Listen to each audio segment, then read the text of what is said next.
dnes vás tady vítám jako první já, Marťa. No dobře, tak jsi to vyzkoušela, takže ahoj všem, vítám vás u dnešního dílu podcastu. Jsem tady opět společně s Marťou. Ahoj Marťo. Ahoj Nikčo, ahoj všichni. Děkuji za dnešní úvod, je to o tebe velmi milé, ale už to nedělej. Dneska bude velmi speciální téma, které jsme si pro vás připravili na základě vašich dotazů. Můžeš nám, Marťo, teda prozradit, co to bude, když už jsi tady? Určitě. Je to teda jedno z nejžádanějších témat a to je bubny. To jsou bubny. Sorry. No dobré, proměním ti to a je to teda Razítkovací metoda. Velmi žádané téma mezi našimi zákaznicemi. a velmi obtížné téma. Protože, co si budem, je to jedno zdobení, které je nejobtížnější. No ono je obtížné podle toho, jak to umíš. Třeba pro tebe asi obtížné není, protože to jde úplně všechno, nechápu jak, ale je to takhle, ale pro někoho to fakt může být úplná španělská vesnice. Jako ráda bych ti to Vyvrátila. Ale je to tak, jak říkáš, no. Je to tak prostě. Ne, jako upřímně, já vám to řeknu upřímně úplně, jo. Je to tak, že vždycky mi někdo řekne, ne, to razítko prostě nefunguje. Já to vezmu do ruky. Zkusím to. A normálně to jde. Já vím, nechápu to a asi nějaký jiný člověk než pozemský. Nadpozemský. Ale normálním pozemštěnům to prostě nefunguje a nikdy fungovat asi nebude. Ale můžeš nám to dneska zkusit vysvětlit tak, aby nám to prosím fungovalo? Chtěla jsem si to nechat pro sebe a být jedinečná. Ale já jsem tak hodná, že se s váma o to podělím. No ty jsi úžasná, ti dáme potom asi medaily nebo něco? Čokoládovou. Takže začínáme tím, že musíme mít správné razítko. Nebo musíme mít razítko. K tomu razítku je stěrka. K té stěrce je potom stamping lak. Co je stamping lak? Stamping lak to je razítkovací lak. Tak proč nemluvíš česky? OK, takže razítkovací lak, Nikčo. Děkuju. Tak, potom tam máme, destičku plus buničina nebo něco na setření. Jo, to jsou asi takové ty nejdůležitější vlastně věci, co k té razítkovací metodě potřebujeme. To je asi jako všechny věci, co k tomu potřebujeme, že? Jo, že nepotřebuješ mít fakt vyloženě k tomu lampu, k tomu prodloužené nechty, já nevím co všechno. A nepotřebuješ hlavně umět kreslit. Tak. Já bych si nejprve teda rozebrala ty razítka. Jo, jaké vlastně ty razítka vůbec máme? Máme tedy silikonové razítko, máme gumové razítko a teď je novinkou gelové razítko. Ono to je vlastně úplně stejné jako silikonové razítko, jenom ten silikon nebo gel je prostě trošičku měkčí. Ještě měkčí než u silikonového? Ono je takové trošičku něco mezi gumou a silikonem, takže ono je takové pevnější, ale přitom je měkčí. Chápeš, jo? To teda absolutně nechápu, jak může být pevnější a zároveň měkčí, ale dobře, asi víš, co děláš. Já nevím, jestli jsi někdy zkoušela silikonové razítko a do něho třeba píchnout nechtem, že ono jak kdyby praskne. Jo, že ti udělá takovou tu prasklinu, že už je to prostě zničené. To gelové je takové pevnější v tom, že když ten necht do toho zaboříš, tak ti vlastně tak nepraskne. Má takovou tvrdší nebo pevnější prostě tu strukturu toho gelu. Pružnější, dejme tomu. Jo, takže to je vlastně jinak, když to řeknu takhle, tak normálně běžný člověk, který si dělá s razítkem, nezná to tak, nevyzná se v tom tak ten rozdíl tak moc nepozná.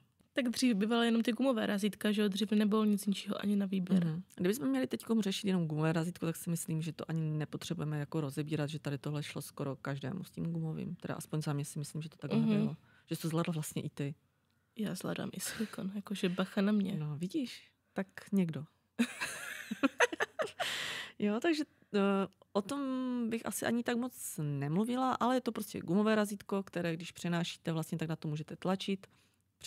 Přenesete si ten motiv na nehet a vlastně razítkovací metoda je hotová. U silikonového razítka je to trošku komplikovanější. Je to vlastně o tom dělat tu proceduru, ten proces prostě správně, chápeš to? No prostě asi hlavní rozdíl je ten, že na gumové razítko můžeme tlačit a na silikonové netlačíme vůbec, protože jinak nám to nepůjde. Ano, je to tak. A to je, myslím si, že i ten kámen úrazu, proč to většině lidí nejde, že buď na to tlačí, nebo dělají špatný pohyb, anebo třeba používají nějaké špatné razítkovací laky, které třeba, nevím, rychle zaschnou a ten motiv se nestihne opísknout, protože člověk musí být i trošku jako rychlý. rychle natřít lak, rychle setřít a rychle přinést motiv, než nám ten lak stihne zaschnout, protože když to děláme pomalu, tak většinou to nevyjde. Takže to je vlastně silikonové a gumové razítko. Ještě bych chtěla teda zmínit, že to gumové razítko, tam u toho byl vlastně problém ten, že když si chtěla přenést třeba na celou plochu toho nehtu ten motiv, tak u toho gumového to šlo strašně těžko, protože tím, jak byl tvrdý ta guma, tak to vlastně neudělalo takový pěkný povrch po celém tom nehtu. Od toho je vlastně to silikonové razítko, je i větší, aby si tu plochu dala vlastně na celý ten nehet. Jo, vlastně tím, že to přizpůsobí se tomu nehtu, to razítko silikonové, takže ono se tak jako kdyby pěkně pokryje po celém tom nehtu. Ale mi to silikonové razítko bývá většinou průhledné, takže i vidíš, kam ten motiv dáváš. Přesně. Proto jsem zmínila to gelové razítko. Ono je vlastně i pro pokročilé, i pro začátečníky, že ono vlastně tam není tak velký problém u toho přenášení, jak u toho silikonového, ale pořád se to tváří jako to silikonové, ale je to trošičku jednodušší. No, takže když jsme tady rozebrali razítka, tak myslím si, že můžeme přejít na další část, potřebnou část, kterou je razítkovací lak. Protože není lak jako lak, že? Ty si chtěla mluvit, tak mluv. Dobře. Většina lidí si třeba myslí, že jim bude stačit klasický lak na nehty, což je špatně, protože klasický lak na nehty je hodně řídký a není tak pigmentovaný. I když on se tváří pigmentovaně a na celém nehtu vám třeba při 2 vrstvách jako udělá krásný jednolitý efekt, ale ty razítkovací laky jsou echt pigmentované. Že, Marťo? Stamping neboli razítkovací laky jsou opravdu tak pigmentované a díky tomu vlastně i rychle zasychají. Jo, tím, že mají toho pigmentu hodně v sobě, tak ty, když to vlastně naneseš na tu destičku, setřeš, přeneseš to na to razítko, tak ten lak během sekundy je prostě suchý. Při tom přenášení lidi myslí, že jim to zaschlo a teď už s tím neudělají vůbec nic. Tím, že to zaschne v vozovkách na tom razítku, tak to vždy přeneseme. Jo, my můžeme být vlastně rádi, že to je vlastně suché na tom razítku, protože když dáš na ten nehet a je to suché, tak potom už můžeš pracovat v vozovkách rychle, nebo po uvozovkách můžeš na to dávat hned ten top, jakýkoliv a nerozmáže se ti to. Jo, protože kdybys to měla něco mokrého, tak čekáš minutu, 2, 3, 4, 10 a nemáš čas. Hlavně při tom přenášení by se ti to mohlo jako fakt rozmazat a ten motiv si neměla krásně ostrý, ale místo krajky bys tam měla třeba sněhuláka, že jo? Takže to jsme si vlastně vysvětlili, jak by měl vypadat razítkovací lak neboli stamping lak. Budeme to opakovat. Opakuj stamping lak, razítkovací lak. Protože pak Stamping. Dobře, takže hlavní je se prostě držet razítkovacích laků a nezaměňovat je s klasickými laky. Tu se neplatí nepoužívat na razítkování gel lak, který sice tak je pigmentovaný, ale gel lak se vám úplně už rozmaže. To byste měli fakt jenom mastný flek místo motivu, takže to taky nedělejte. Tak a teďkom, když máme vysvětlené vlastně, co je ten stamping lak klasicky, tak teďkom nemůžu říct, že to je novinka, ale novinkou jsou razítkovací gely. Nemůžu říct, že to je novinka, ale novinkou jsou gely. Dobře, Martě, děkujeme za odborný výklad. Víš co, já tady nemusím vůbec být. Ale ano, máš pravdu, už to tady nějaký ten pátek je a jsou vlastně i razítkovací gely, které patří přímo pod UV lampu a které jsou také hodně pigmentované a jde s nimi razítkovat. Nejvíc na tom super je to, že vám to vlastně nezaskne. Takže když si to dáte na tu destičku, setřete, přenesete na ten silikon, tak ten obrázek, teď řeknu něco wow, můžeš použít třeba na 3-4 nehty. Že nemusíš to dělat třeba jedno razítko znova. To si já srandu. To je super. Takže ty si přeneseš to razítko, dáš si to na jeden nehet, na druhý nehet, dobré, při třetím už to začne světlat, ale je tam ten efekt furt. Vážně? To jsi nevěděla, že? To musím zkusit. Takže razítkovací gely máme, razítkovací laky máme, stamping laky a... To hlavně, co k tomu potřebujeme. Počkej, ještě jsem si vzpomněla, že bychom mohli říct, že vlastně i pigmentem dokážeš přenést razítko. No to jsem zkoušela, to je historka, jo, takže já jsem si říkala, že udělám takový to hezky jako z Pinterestu, to jak to tady vyskakuje ty reelska a tak, že právě otiskávají ten pigment, že k tomu nepotřebuješ ten razítkovací lak, tak já jsem si říkala, Borka, to zkusím, že jo, pigmenty mám doma. Já jsem tam dala všechny možné barvy, že jo, oranžovou, neonovou, žlutou, zelenou, všechno jsem to naplácala na tu destičku abych potom zjistila, že mi to absolutně nešlo otisknout. Ale jako nešlo? Jako jak? Jak to dělají na těch videích? Musíš to mít pořádně zaleštěné do toho obrázku. Pořádně musíš na toho pigmentu dát tak, aby si prostě viděla, že to je v těch záhybech, v tom výřezu. Bylo. Pořádně a pak to jenom přenést na silikon, já jsem to zkoušela, šlo by to normálně. No mi to teda nešlo. No a...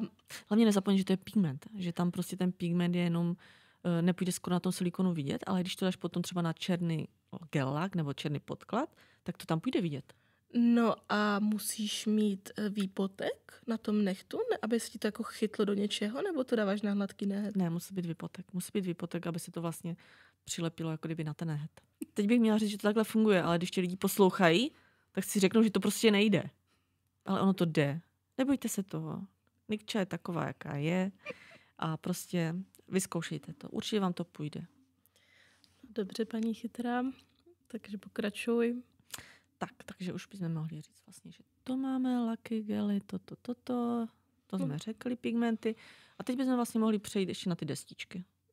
Zmíníme teda destičky, o těch destičkách asi není moc co říkat. Důležité je teda, aby ty destičky byly správně vyřezané, protože největší problém je to, když to není dostatečně hluboko vyřezané ten motiv, tak to nejde přenést. Další prostě taková věc, co by měla být pořádná. Já bych akorát tady upozornila, co se nám kdysi stalo, že nám přišel dotaz, že jim ta destička nefunguje a někdo z té destičky zapomněl sundat tu modrou folii. S tou folií vám to nebude fungovat. Takže vlastně na té destičce modrá folie, která se musí strhnout. Když to odlepíme, tak potom ona je vlastně taková zrcadlová, stříbrná pod tím modrým obalem a pak až to funguje. Přesně tak nezapomeňte na to. No samozřejmě ty destičky mají širokou škálu motivů, ať už abstraktních nebo nějakých konkrétních, že jo, třeba teďka máme, myslím, i nějaké podzimní destičky s podzimními lístky, takže tematické destičky. Takže myslím si, že výběr je opravdu velký. Destičky jsou super na to, že můžeš si udělat celoplošné zdobení, můžeš si udělat jenom výběr obrázku nějakého malého, ale můžeš si udělat taky Francii, nebo vlastně nějaký ten přechod toho nechtu jenom. Nebo i tigrované jsem viděla, že si můžeš udělat jako tigrové nechty, jako wow. Tak, jo. Nebo můžeš vlastně kombinovat různé zdobení, můžeš kombinovat třeba nějaké folie, do toho můžeš kombinovat vodolepky a můžeš samozřejmě to zkombinovat i s razítkem a udělat si nějaký abstraktní nail art. Nebo jak jsem už zmiňovala ten pigment, že si vlastně můžete udělat zaleštěný pigment na nechtu, přesto přenést třeba, jak jsi zmínila, ten tigrovaný nebo hadí vzor a vlastně pod tím vlastně se to bude lesknout pěkně ten pigment. Takže budeš vypadat opravdu jak had. Jako dá se s tím dělat hodně věcí a hodně motivů a myslím si, že má opravdu neomezeně mnoho možností, takže si myslím, že každý by to razítko měl mít doma a aspoň jednou to vyzkoušet, že to opravdu stojí za to. Teda když se s tím naučíte, že jo? Ale to vám hnedka řekne Marťa, takže já už mlčím. Jo, takže když si všechno vlastně takhle nachystáte, takže nejdůležitější je si všechno očistit. Očistíte si destičku, očistíte si silikonové razítko a dělá se to tak, že vlastně na budničinu dáte odlakovač, nejlépe tak s acetonem free, to je vlastně odlakovač bez acetonu. Setřete to, utřete si to pořádně, vyčistíte si to, počkáte, až vám to zase uschne trošičku a začínáte tím, že si vlastně na tu destičku nanesete když to řeknu v čárce, nebo na začátek toho obrázku vlastně ten stamping lak, budeme používat lak, tak stamping lak, stěrkou, která je vlastně u toho silikonového razítka, setřete, jedním pohybem prostě setřete, berete razítko a jemně se houpavým pohybem dotýkáte vlastně té destičky. Jo, takže začínáte z jednoho okraje, opravdu se dotýkáte úplně, že se skoro ani nedotýkáte té destičky, jo, ale fakt úplně jemňoučko, dotknete se toho obrázku a je to přenesené. Takže nesmí to silikonové razítko udělat takové to, jo, že ti to vyleze prostě z těch stran. Ne, prostě jemňoučko se dotýkáš, máš to na to silikonovém razítku a přenášíš vlastně na nehet. Jo, pracuješ zase, snažíš se rychle. Přesně tak, snažíte se co nejrychleji, aby vám ten lak nezaschnul na té destičce, protože jakmile vám zaschne, tak to nepřenesete ani kdybyste chtěli. Takže žádné takové, že vezmete tu stěrku a 20krát to utřete, pak tam vlastně nemáte ani barvu a nejde vám to přenést. Přesně. Ne. Jednou se třít pěkně, vzít si hned razítko, mít to nachystané hned vedle ruky, vzít to, přenést to houpavým pohybem, netlačit a obrázek je přenesený krásně. Ano, a teďka už vlastně nemusíte pospíchat, máte už ten obrázek přenesený, takže můžete si rozmyslet, kam ho přesně na ten nehet dáte. Fakt nejrychlejší čas musíte stihnout u toho přenášení. Prostě pracujete rychle, když budete to dávat na to razítko a když už to máte na razítku, můžete pracovat pomalej. Jo, a zase, počkej, teď řeknu nás vychytávku. Mm-hmm. Když máte na silikonovém razítku obrázek a nejde vám to přenést na nehet, nechce se prostě z toho silikonového razítka dát pryč, tak vy si vezmete primer, přetřete si nehet, počkáte chviličku, protože primer co lepí, a potom, až přenesete ten obrázek na ten nehet, on tím, že ten primer lepí, se přenese vlastně z toho silikonového razítka, i kdyby se to měli suché na tom razítku úplně, tak se přenese a drží na nehtu krásně. Wow, to chce potlesk. Děkuji. Děkujeme, Marťo, za krásnou vychytávku. To jsem, přiznám se, nevěděla. Já vám předám své zlaté rady, co 30 let nestrádám. Máš je uzamčené v trezoru v mozku. Mám je tam a strašně ráda vám je předám. Jsem tak hodná. Děkujeme, to jsme fakt potřebovali mít vždycky nějakou Marťu, která nám všechno řekne. Jak kdyby nebyl Google, že? A Pinterest a YouTube a všechny tyhle věci. Ale já vám to říkám ráda. Všecko vám to říkám ráda. Děkujeme. No, takže máme obrázek přenesený. V tuto chvíli my vlastně si můžeme udělat to, že si vezmeme top, teď už nebo ten průhledný lák nebo cokoliv, a můžeme si ten nehet přelakovat, aby vlastně ten obrázek vydržel co nejdýl. Mm-hmm. Jo, takže ono teď v tuto chvíli už to máme zalakované a obrázek nepůjde umýt, odlakovat. Mm-hmm. Protože to máme zatopované. No, ještě mě napadla jedna věc. To razítko se teda, když používáme třeba gel lak nebo gel, dává teda na nehet bez výpotku. Máme setřený výpotek. My, když to dáváme na nehet, tak je setřený výpotek, protože on vlastně ten silikon na tom výpotku jak kdyby klouže. Mm-hmm. Jo, že vám to nejde, abych to řekla správně, prostě výpotek klouže. Děkujem. On ne tak hodně lidí říká, že to lepí, ale u toho silikonu, když přenášíme se silikonovým razítkem, tak ten silikon s tím výpotkem prostě klouže.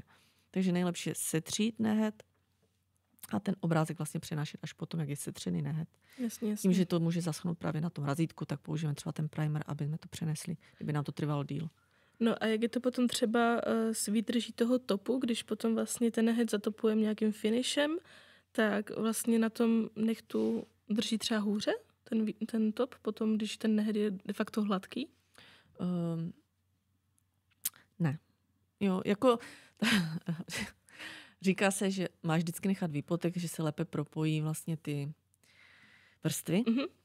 Je to pravda, ale když děláš zdobení, tak nebo když máš strach, že ti to prostě nebude držet, tak můžeš ten povrch zmatnit. Tím, že třeba použiješ ten primer, tak zase si ti tam vytvoří ta vrstva toho přilnavače. Jo, takže mně se teda nestalo nikdy, že bych, když si dám razítko, dám si na to, že by se mi to začalo olupovat, ale samozřejmě pokud víš, že ti to nedrží, pokud víš, že prostě máš nějaký problém s tímhle, tak je opravdu lepší zmatnit s brusným blokem třeba povrch toho nehtu, dát to razítko, jako samozřejmě oprášit, dát to razítko, až potom teda dávat ten top. Jasně. Ale to už samozřejmě všichni naši posluchači ví, protože my jsme jim řekli, jak mají používat gelaky. No samozřejmě, my jsme to řekli už v minulých dílech, že to je jasný. Profíci. No samozřejmě, že jo. My jsme to zaznamenali teda na zákaznické, že tak nevoláte, tak jako jsme z toho trošku smutní, mohli byste zavolat sem tam, ale už jsou prostě profíci. Za chvilku to budete umět víc než my? Než já ne, než Nikča ano. Ne, samozřejmě. Takže teďkom vlastně máme udělané ten motiv, máme to zatopované a když budeme chtít otřít razítko, víš, jaká je na to vychytávka? Vím, protože jsi mě naučila ty. Zase já, ano. No, tak to řekni všem, já ti to dovoluju. Použiješ izolepu. Lepící páska to je. Lepící páska. A nebo... Voši páska. Chtěla jsem říct taková ta odstraňovač žmolku, chlupu a takový ten, jak se to jmenuje? Váleček na chlupy? No já si myslím, že všichni posluchači ví, co myslíme. Prostě váleček na chlupy. Ty jsi chlup. No ano, přesně tak. Ten váleček vlastně, když tím přejedete přes silikonovou vrstvu, abyste si ji neponičili tím otíráním toho odlakovače. Když vlastně si budete otírat pořád ten silikon tím odlakovačem, tak je možnost, že si ho zmatníte, že se vlastně začne trošku jakoby... Že si ho naleptáte. Ano, trošku. Tam není ten aceton, tak se tak nenaleptá, ale samozřejmě tím používáním se to trošku zničí, takže je lepší používat třeba tu lepicí pásku, anebo vlastně ten chlupovač. Váleček. Váleček na chlupy. To říkám, že to je váleček na chlupy. No je to o dost šetrnější, no, než třeba... Určitě si neníčí to silikonové razítko. Přesně tak. Takže teď máme očistěné, samozřejmě destičku musíte zase vzít s tím odlakovačem, protože přece jenom to nejde dolů cleanerem, nejde to dolů vodou, je to pořád lak. Ještě bych vás chtěla upozornit, a třeba fakt na to používáte buničinu a nepoužíváte vatové tamponky na odličování, protože ty pouští chlupy a měli byste celou tu destičku od chlupu. Takže teď máme už všechno očistěno, máme přeneseno, máme krásné nehty a teď máme tady opět, co bys ještě s tím razítkem mohli dělat, víš? Tu Francii. Výborně, ano. To jsem taky zkoušela. Umí. Takže pokud vám nejde Francie, pokud vám nejde udělat pěkně Francie vlastně štětečkem, tak od toho je tady opět zase razítko, na které si vlastně nanesete ten gel-lak, barvičku bílou nebo jakoukoliv, co se vám bude líbit. A nechtem vlastně píchnete do toho silikonu, když to takhle řeknu. Mm-hmm. A tam teda už můžeme použít normální gel-lak, tam nemusíme používat ten razítkovací? Tam už používáme klasický gel-lak, nebo můžeme použít i klasický lak, když si děláme přírodní nehty. A nemusíme to používat na umělé nehty. Můžeš chtít Francii na přírodní nehtech, takže použiješ klasický lak. Samozřejmě zase to schne, že? Takže tam ta práce musí být trošičku rychlejší a přinesete to na špičku toho nehtu. A tím vlastně, jak my už děláme ty záhyby jakoby tím razítkem, jak kdyby už děláme ten pohyb, tak už si můžeme dělat i ten záhyb toho zaoblení toho nechtu té bílé Francie nebo té barevné Francie, tak vlastně to zaoblení od kud vlastně chceš, ať to začíná, tak až celé ten nechtu. A pro ty, co si to nedokážou moc představit, jak to tady Marta demonstruje, tak napsala jsem článek na náš blog, je už starší, třeba tak rok zpátky nebo 2 roky zpátky, kde jsem dala i obrázky, jak se ta Francie tím razítkem dělá, takže když tak mrkněte tam. To by bylo dělání Francie pomocí silikonového razítka, ale co gumové razítko, jde to s tím? Jako nikde jsem to neviděla, že by to někdo dělal s gumovým razítkem. Ono je právě to, že to gumové razítko je tvrdé nebo tvrdší. Takže tím vlastně, že by si chtěla udělat tímto tu Francii, tak možná to půjde, ale taková ta klasická rovná, co chceš jenom tu špičičku prostě milimetrovou rovnou, tak by ti to s tím šlo. Ale tím, že jste neponoří až do toho silikonu, tak vlastně tam to tak nejde dobře, jak s tím silikonovým. Jasně.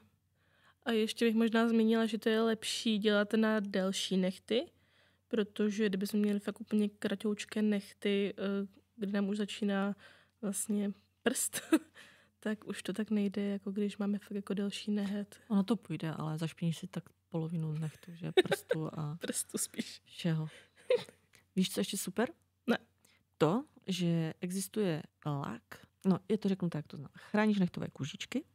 To znám, to je takové to lepidýlko, co dáváš kolem nechtu. Ano, které si naneseš vlastně po celé délce té kůžičky kolem nechtu, necháš to zaschnout a potom vlastně můžeš dělat razítkovací metodu nebo jakékoliv zdobení, co ti prostě třeba baby born, co ti zašpiní vlastně okolí nechtu. A tím, že ten chráníš nechtové kůžičky máš to kolem celého toho nechtu, jak to zaschne, tak vlastně máš nazdobeno, tak ty si to jenom chytneš za rožiček. A celé si to sundáš a máš čistý nehet. Přesně tak a potom třeba nemusíš brát, já nevím, nějaký štěteček namočený třeba v odlakovači nebo v acetonu a složitě se ty prsty potom umývat. Je to úplně nejvíc jednoduchá věc a tak strašně nápomocná, že já fakt bych dala jako Nobelovu cenu tomu, kdo to vymyslel. Chtěla bych říct, že se to jmenuje Chráníš nechtové kůžičky, kdyby to nikdo nemohl najít na tom internetu. Nebo se to jmenuje Cuticle. Je to tak? Cuticle. Nebo je to Cuticle. Cuticle Protector Clear. A nebo nějaký barevný. A pak je to Peel Off. Peel off. Jakože to Peel off. To už je vlastně tekutina, ale je to takový jak kdyby paseček gumový, který si naneseš, přilepíš jak kdyby kolem toho nechtu. Aha. Je to taková vlastně malinká lahvička, že jo, s takovou průhlednou tekutinkou, kterou si naneseš, vypadá to trošku jako lak, že jo, jako si to nespleteš, ale je to de facto tekuté lepidýlko, neškodné lepidýlko, že ano. Které vlastně naneseš vedle toho nechtu a i pod nehet. Je to super. A ještě upozorním na to, že hodně, nebo často jsem viděla na internetu, že lidi používají třeba Herkules. Ježiši, ne. Lepidla, ano. Vážně? Je to tak, prostě použijí lepidlo, co mají doma, třeba děti do školy nebo takhle, tak prostě, že to je úplně to stejné. Není to stejné, tohle je testované, že jo, na kůži. Ano, pak se diví člověk, že má záděry, že má prostě suché, vyschlé, alergie a já nevím co všechno. A je to díky tomu, že lidi jsou vynalézaví. Obzvláště Češi. Ano, na tady tohle jsou šikovní. Ale normální lepidlo samozřejmě nepatří na kůži, takže toho bych se bála. Dobře, takže já si myslím, že tohle jsme pojali tak jako komplexně, že to je teda razítkovací metoda. Doufám, že teda jsme vám to nějak jako víc přiblížili a že to už jako zvládnete všichni. Ještě jsem chtěla říct, že vlastně dřív bylo takové omezení, že ty razítkovací léky většinou byl třeba jenom bílý a černý, ale že tyhle doby už jsou naštěstí pryč a na našem webu najdete jako mnoho barevných variant, takže můžete si udělat nějakou barevnou razítkovou manikuru. A dokonce, i když si uděláte třeba na razítko obrys přes tu destičku a máte to na tom razítku už, tak si to můžete i vybarvit dokonce. Že si to na tom razítku štěteček a vybarvíte si ty různé, co já nevím, tam budete mít domeček, jo, takže si dáte červenou střechu, hnědé okýnka, jo, že si to barvíte štětečkem a vlastně jak to budete potom přenášet na ten nehet, tak to budete mít už jako ala obrázek. Jak už to máš otiskle, tak si vlastně na tom razítku vezmeš zase razítkovací lak na štěteček. V tenké vrstvě zase ten razítkovací lak, protože přece jenom to rychleji uschne. Ale viděla jsem to, že to dělali i vlastně gelakama. Že si to pak nechali třeba vytvrdit v lampě a z toho sundali to vlastně z toho razítka jak gumový obrázek, jo, na lepku nebo samolepku. Jasně, že si to potom jako přilepíš na ten nehet. Ano. Jo, tak to je super. Já si myslím, že pro kreativní duše je tohle jako pecka. A jinak já jsem ještě chtěla poukázat na to, že konečně máme vlastně na webu rozdělené ty kategorie vzorů na těch razítkách, že nemusíte jako prohledávat všechny stránky a hledat ten svůj motiv nebo tu svoji destičku, která se vám líbí, ale můžete se rovnou mrknout na záložky, kde najdete třeba záložku Halloween nebo záložku zimu, kde najdete motivy přímo jako tematické. Když hledáte třeba, já nevím, krajkové destičky, tak máte tady přímo záložku krajka a tam najdete destičky s krajkama jenom. Takže já si myslím, že tohle je fakt super a že to všem usnadní život. A hlavně máme ty destičky opravdu velké, když to takhle řeknu, protože jsou většinou destičky třeba kulaté, kde jsou 4 motivy. Jo, my tu destičku máme udělanou tak, aby se tam vlastně vlezlo co nejvíce těch motivů a tím pádem i kolikrát máš, já nevím, zvíře a na té stejné destičce třeba ještě rostlinky. Jo, no kytičky. Že nemusíš mít vyloženě všecko jenom s kytičkou. Jo, to je strašně super. A nebo tam máme vlastně i kombinaci těch celoplošných motivů na nehet s nějakými malými obrázky. Takže já si myslím, že si vybere opravdu 3D. Každý. 3D to jsou vlastně destičky, kde máš, já nevím, rozložený ananas a ty si vezmeš třeba žlutou barvu, přeneseš si vlastně ten vnitřek toho ananasu, potom vedle toho máš křížené, tam vlastně to dáš černou barvu, zase to přejedeš přes to a takhle si to vrstvíš a ty vlastně tímhle dosáhneš toho 3D efektu. Barevného vlastně obrázku. To je super, kam ty možnosti teďka jdou, viď? Tak a ještě myslím si, že bychom mohli zmínit to, že máme jako novinku teďka celou sadu na stamping. Přesně. Je to super v tom, že nemusíš už sama vybírat na e-shopu, co koupit, ale koupíš všechno jednom a ještě s tím, že to je vlastně levnější. Takže to je úplně nejlepší to na tom, že to je levnější, že? No jasně, že jo, tak... Ušetříme za 3. A hlavně je to i třeba pro ty, co to chcou teprve vyzkoušet, co k tomu nemají žádné věci a je to fakt jednodušší si to koupit v sadě, ve které si to můžete i uskladnit, že jo, takže vypadá to hezky na poličce. Já to mám strašně ráda ty sady, že to tak jako pěkně vypadá. No, není všude jako bordel, víš, že to máš prostě všechno, že to tam dáš potom zpátky, potom co si uděláš manikuru a máš to všechno na jednom místě a nemusíš to hledat, protože razítko se válí na jedné straně šuplíku, destička na druhé straně šuplíku, je v tom trošku jako zmatek a já mám ráda, když v tom je pořádek. A vlastně, když se na to podíváme, co v té sadě všecko najdete, nebo co ta sada obsahuje, tak je to klasický stamping lak, je to černá barva, je to bílá barva a vlastně razítkovací destička. To je taková neutrální, si myslím, je to vlastně s kytičkama, takže si myslím, že tam není co pokazit na tom. A potom tam vlastně je, co jsem zapomněla, co jsem říkala, lak. Pak tam máme stěrku, razítko. Stěrku, jasně, stěrku a silikonové razítko. Takže já myslím, že už jsme snad teda všechno řekli a říkám, kdyby náhodou to ještě nebylo jasné, tak mrkněte na náš blog, jmenuje se Dokonalé zdobení pomocí razítka a tam najdete i tu metodu, jak udělat pomocí razítka francouzskou manikuru a najdete tam i náš videonávod, který je sice s gumovým razítkem, ale jednou přidáme i se silikonovým, nebojte. Náhodou, už to máme natočené a za chvilku to bude na YouTube.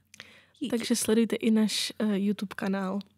Dobře, takže já si myslím, že tohle jsme probrali, že tohle byla celá razítková metoda a v příštím díle bychom se podívali na ostatní typy zdobení, které sice nejsou tak rozsáhlé, ale máme jich taky mnoho, že jo, přes vodolepky, glittery, leštící pigmenty a tak dále. Vždycky si člověk myslí, že to je jednoduché, ale pak vlastně narazí na to, že to tak jednoduché není a opravdu jim třeba k tomu něco chybí. Takže my jim řekneme přesně, co potřebují. Přesně tak a povzneseme vaši zdobící manikúru zase o level výš. Takže se s váma pro dnešní den loučíme a těšíme se zase na příště. Tak jo, tak se mějte hezky a těšte se. Ahoj. Ahoj.